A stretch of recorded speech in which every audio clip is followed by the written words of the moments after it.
ওয়ালা ইয়াজিদু যালিমিনা ইল্লা খাসারা।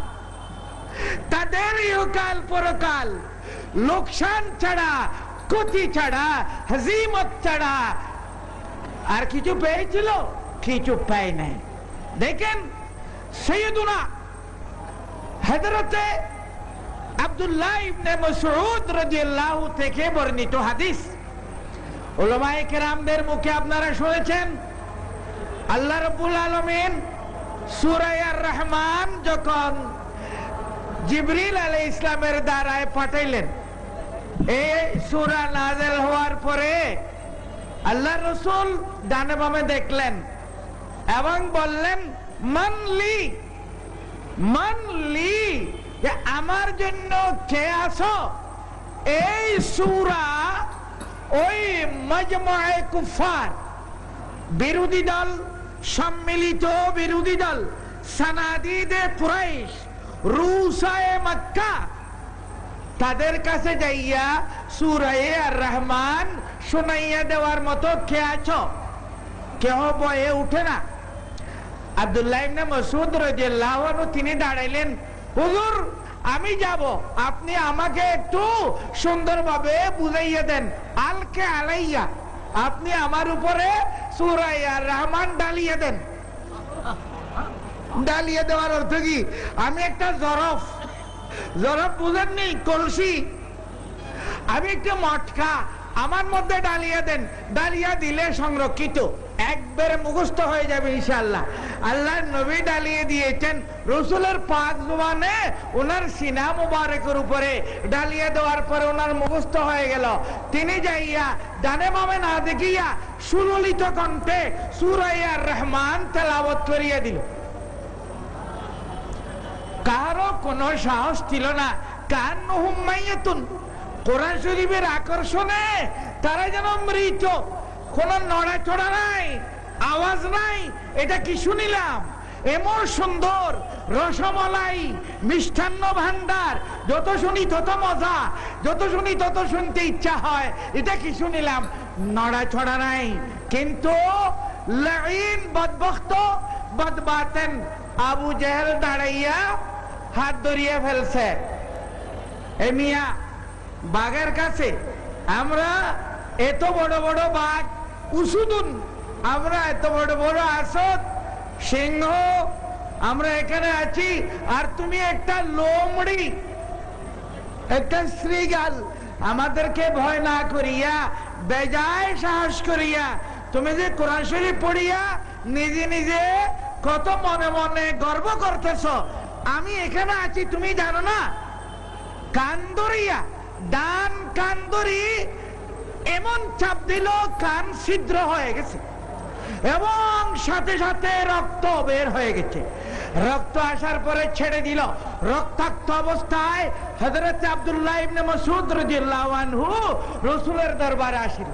আল্লাহর নবী এই অবস্থা দেখিয়া তিনিও কেঁদে দিলেন, হে আল্লাহ, আমার আব্দুল্লাহকে যার আঙ্গুলের চাপে রক্ত বের করে দিয়েছে, আল্লাহ আমি তার বদলা তোমার হাতে দিলাম। জিবরিল আলাইহিস সালাম আসিয়া বলল, ইয়া রাসূলুল্লাহ, আপনি কোনো চিন্তা করবেন না, বদরুন কাবাহরে মূসা, বদরুন কাবাহরে মূসা, এমন কর্মকাণ্ড হবে। মূসা আলাইহিস সালাম যেভাবে দরিয়া পার হয়েছিল, ফেরাউন ডুবিয়েছিল, সেই বদরের যুদ্ধে আপনার এই মজলুম আব্দুল্লাহ ইবনে মাসউদের বদলা আল্লাহ আবু জেহেল থেকে নেবে। আল্লাহু আকবার। আপনারা জানেন আব্দুল্লাহ ইবনে মাসউদ রাদিয়াল্লাহু আনহু বদরের যুদ্ধে তিনি প্রথমে পৌঁছেন নাই।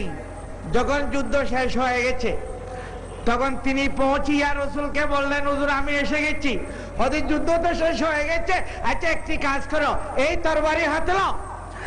এই মকতুল 70 জন কাফেরের লিডার, যাদেরকে জাহান্নাম রসিদ করা হয়েছে, হত্যা করা হয়েছে, তুমি যাইয়া দেখো, যাকে জীবিত পাবে তাকে জোরে একটা তলোয়ারের ওয়ার করিয়া দাও।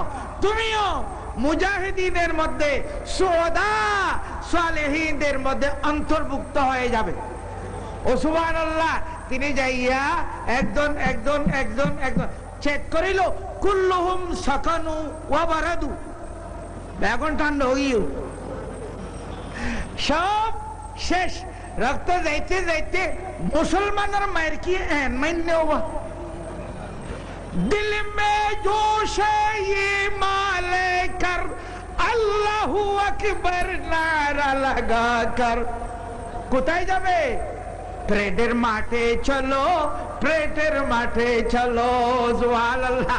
আমরা চুনতি ছাত্র জীবনে এটা কাশ্মীরের যুদ্ধের সময় জাতীয় সঙ্গীত পড়েছিলাম, দেহলি চলো দেহলি। আর এখন তো দেহলি ইনশাআল্লাহ সৌহা নামছি। দেখেন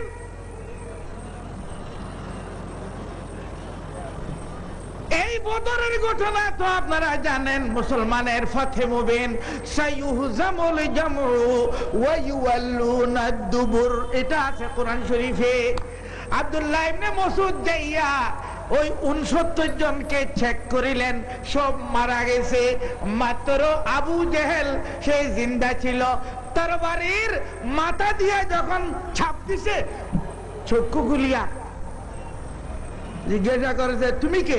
নাই, আনা আব্দুল্লাহ ইবনে মাসউদ। কেন আসছো? তোমার কাছে ইসলাম আর ইমানের দাওয়াত নিয়ে এসেছি। আল্লাহু আকবার। মুসলমানের নীতি দাওয়াত, তোমার কাছে ইমানের দাওয়াত নিয়ে এসেছি, তুমি যদি দাওয়াত কবুল করো তোমাকে আমরা সাদরে গ্রহণ করব। সে বলতেছে, তোমাদের নবী কোথায়? কেন? একটু আমার কাছে আনো, আমার হাত পা তো অচল হয়ে গেছে, দাঁত হইলে একটা কামড় দেব। হারাম। এখনো পর্যন্ত তার ভিতরে রয়ে গেছে গোলমাল। হাত আর পা তো অচল হয়ে গেছে, অন্তত দাঁতে হইলে একটা কামড় দেব। নাউজুবিল্লাহ। রাসূল পাক সাল্লাল্লাহু আলাইহি ওয়াসাল্লামের কাছে আব্দুল্লাহ ইবনে মাসউদ এই খবর বলার পরে হুজুর বলেছিলেন, ফিরআউনি আশুদ্দু মিন ফিরআউন মূসা, আমার ফিরআউন মূসার ফিরআউন থেকে আরো মারাত্মক। আল্লাহু আকবার। নাউজুবিল্লাহ। এবার তরবারি খুলছে, হয়তো কি করবে? হয়তো তোমাকে দ্বিখণ্ড করব, তোমার শির উচ্ছেদ করব। আল্লাহ আল্লাহ আল্লাহ আল্লাহ। হয়তো বাবা তুমি আসিয়া গোলমাল করে ফালাউ গায়রা আকারিন কতলানি। আল্লাহু আকবার। বুখারী শরীফ। তুমি তো কিত্তিলের ভয়, শাশির বাচ্চা, তুমি কেন আমাকে কতল করতেছো? কোন আনসারের যুবক, কোন মক্কার মুহাজির, আমার মতো কোন নেতা আসিয়া যদি আমার শির উচ্ছেদ করিত, মনরে বুঝাইতে পারিতাম। এখন তুমি এক খিত্তিলের বাচ্চা, পরের ঘরে থাকো, তুমি আমাকে কত আচ্ছা যখন আশ্বাস কাজ করিবা, আমার খল্লা একটু লম্বা করে হাঁটিবা, যখন মানুষে দেখলে বুঝাইছে নেতার খল্লা। হত বিড়াল। দেখেন এই অবস্থায় আব্দুল্লাহ ইবনে মাসউদ রাদিয়াল্লাহু আনহু এমন জোরে দিছে, দ্বিখণ্ড হয়ে গেছে। এবার তিনি খুশির মধ্যে বিভোর হয়ে গেছে। এই কাটা কল্লা রসুলের দরবারে নেওয়ার জন্য চামড়া ছিদ্র করার চেষ্টা চালাইতেছে। সেখানে তো সুচ ছিল না, ওই নারকেল গাছের সেই দিয়া ছাল দিয়া এদিকে ওদিকে বহু চেষ্টা করে, যেমন সে মোটা ছিল তার চামড়াও মোটা, কোনো দিকে ঢুকাইতে পারে না। ওই কানের ফাট